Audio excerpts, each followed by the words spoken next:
আচ্ছা, তুমি আমার 11 ডেজ হিলিং সেশন, যেটা পার্সোনাল হিলিং সেশন, আজকে কমপ্লিট করলে।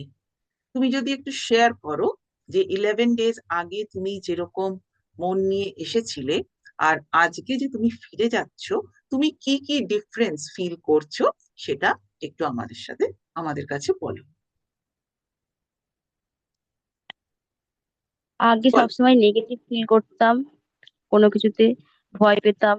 এখন সবসময় নেগেটিভ মানে কিছু কিছু সময় সময় নেগেটিভ হলেও মানে থট চেক করে পজিটিভ, আবার পজিটিভ চিন্তা করতে পারি।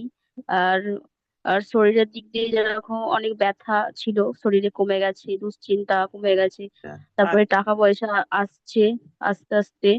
হ্যাঁ, আবার সকালবেলা ঘুম থেকে উঠতে অনেক কষ্ট হতো, সেই কষ্টগুলো অনেক কমেছে। বাহ। হুম। আর কিছু আর কিছু বোধ করছো, মানে আর পজিটিভ? হ্যাঁ, বলো।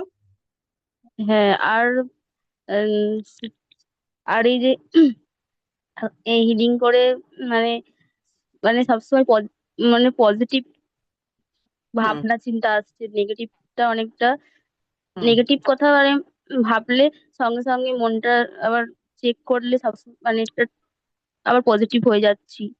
এটা একদম। হচ্ছে। এক- তারপরে আহ তারপরে চক্র হিলিংটা আমার খুব ভালো লাগে করতে।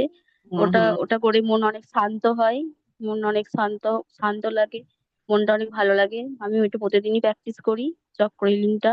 আর ইচ্ছা আছে অ্যাডভান্স ক্লাসগুলো করার, কিছুদিন পর ওটা করতে চাই। Thank you ma'am.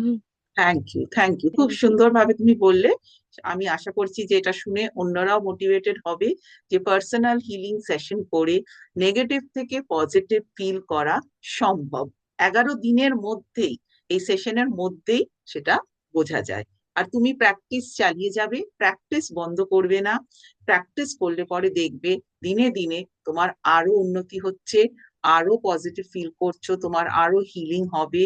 এবং আমাদের কোনো প্রেয়ারের যে পাওয়ার, যে ম্যাজিক্যাল পাওয়ার, সেটা তো তুমি বুঝেই গেছো। সেই প্র্যাকটিসও তুমি রোজ দিন করে যাবে। Thank you so much.